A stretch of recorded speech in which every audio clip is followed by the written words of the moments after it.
जय श्री कृष्णा, हरिओम तत्सत। कैसे हो आप सभी?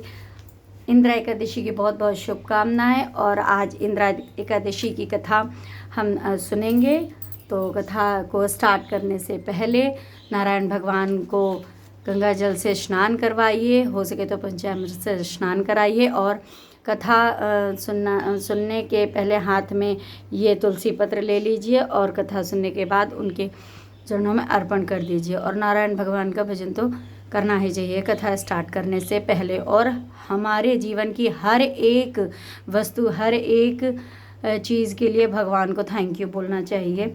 So thank you Thakur ji महाराज की जय।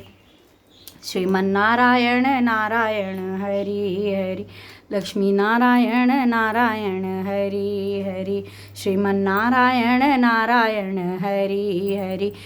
इंद्रा एकादशी, अश्विन कृष्ण पक्ष। युधिष्ठिर बोले, हे भगवान, अब आप कृपा पूर्वक अश्विन मास के कृष्ण पक्ष की एकादशी की कथा कहिए। इस एकादशी का व्रत का क्या नाम है तथा इस एकादशी के व्रत को करने से कौन कौन से फल मिलते हैं, सो सब समझाकर कहिए। इस पर श्री कृष्ण भगवान बोले, हे राजश्रेष्ठ, अश्विन मास की कृष्ण पक्ष की एकादशी का नाम इंद्रा है। इस एकादशी के व्रत को करने से समस्त पाप नष्ट हो जाते हैं तथा नरक में गए हुए पितरों का उद्धार हो जाता है। हे राजन, इस एकादशी की कथा के सुनने मात्र से ही वाजपेयी यज्ञ का फल मिलता है। प्राचीन सतयुग में महिष्मती नाम की नगरी में इंद्रसेन नाम का प्रतापी राजा राज्य करता था। एक समय राजा अपनी राज्य सभा में सुखपूर्वक बैठा था। महर्षि नारद आकाश मार्ग से उतरकर वहां आए। महर्षि नारद बोले कि हे राजन, आपके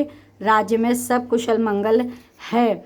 मैं आपकी धर्म परायणता देखकर अत्यंत प्रसन्न हूँ। तब राजा बोला, हे महर्षि, आपकी कृपा से मेरे राज्य में सब कुशल पूर्वक हैं। इस पर नारद जी बोले कि हे राजन, मुझे एक महान आश्चर्य हो रहा है कि एक समय जब मैं ब्रह्मलोक से यमलोक को गया था तो उस जगह यमराज की सभा के मध्य में मैंने तुम्हारे पिताजी को बैठे देखा।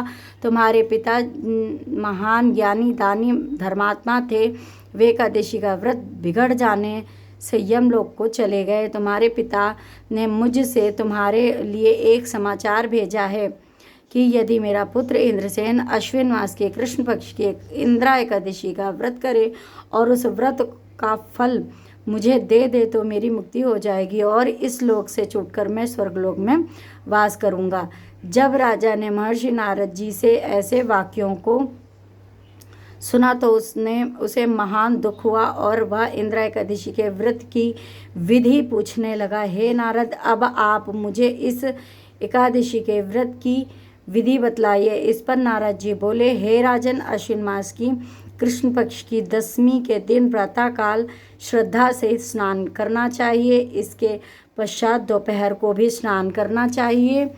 उस समय जल से निकलकर श्रद्धापूर्वक पितरों का श्राद्ध करें और उस दिन एक समय भोजन करें और रात्रि को पृथ्वी पर शयन करें। इससे दूसरे दिन अर्थात का एकादशी के दिन प्रातःकाल दातून करें और स्नान करें।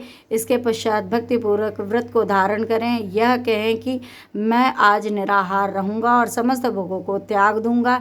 इसके पश्चात कल भोजन करूँगा। हे भगवान, आप मेरी रक्षा करने वाले हो, आप मेरे व्रत को निभाइए। इस प्रकार आचरण करके दोपहर को शालिग्राम की मूर्ति का भोग लगावें। भोजन में कुछ हिस्से को गौ को दे और विष्णु भगवान की धूप दीप नैवेद्य आदि से पूजा करें और रात्रि को जागरण करें। इसके उपरांत द्वादशी के दिन मौन होकर बंधु बांधवों के सहित भोजन करें। हे राजन, यही इंद्रा एकादशी के व्रत की विधि है। हे राजन, यदि तुम आलस्य रहित होकर इस व्रत को करोगे तो तुम्हारे पिताजी अवश्य ही स्वर्ग को जाएंगे। महर्षि नारद राजा को जब उपदेश देकर अंतर ध्यान हो गए तो राजा ने इंद्रा एकादशी के आने पर उसका विधि पूर्वक व्रत किया। बंधु बांधव सहित इस व्रत के करने से आकाश से पुष्पों की वर्षा हुई और राजा का पिता यमलोक से गरुड़ पर चढ़कर स्वर्ग को गया। राजा इंद्रसेन भी एकादशी के व्रत के प्रभाव से इस लोक में सुख भोग कर अंत में स्वर्गलोक को गया। भगवान श्री कृष्ण कहने लगे कि धर्मराज युधिष्ठिर, यह मैंने तुम्हारे सामने का इंदिरा एकादशी का व्रत महात्म्य वर्णन किया है। इस कथा को पढ़ने व सुनने मात्र से ही समस्त पाप नष्ट हो जाते हैं और अंत में मनुष्य स्वर्गलोक में जाकर वास करता है। कथा का सार इस प्रकार है। मनुष्य को चाहिए कि वह जो भी संकल्प करे तन मन धन से पूरा करे। किसी भी कार्य का संकल्प करके तोड़ना उचित नहीं होता है। श्रीमन्नारायण नारायण हरि है, श्रीमन्नारायण नारायण हरि है। तेरी महिमा है न्यारी न्यारी, हरि हरि। श्रीमन्नारायण नारायण हरि हरि। जय श्री कृष्णा, जय श्री कृष्णा, जय श्री कृष्णा।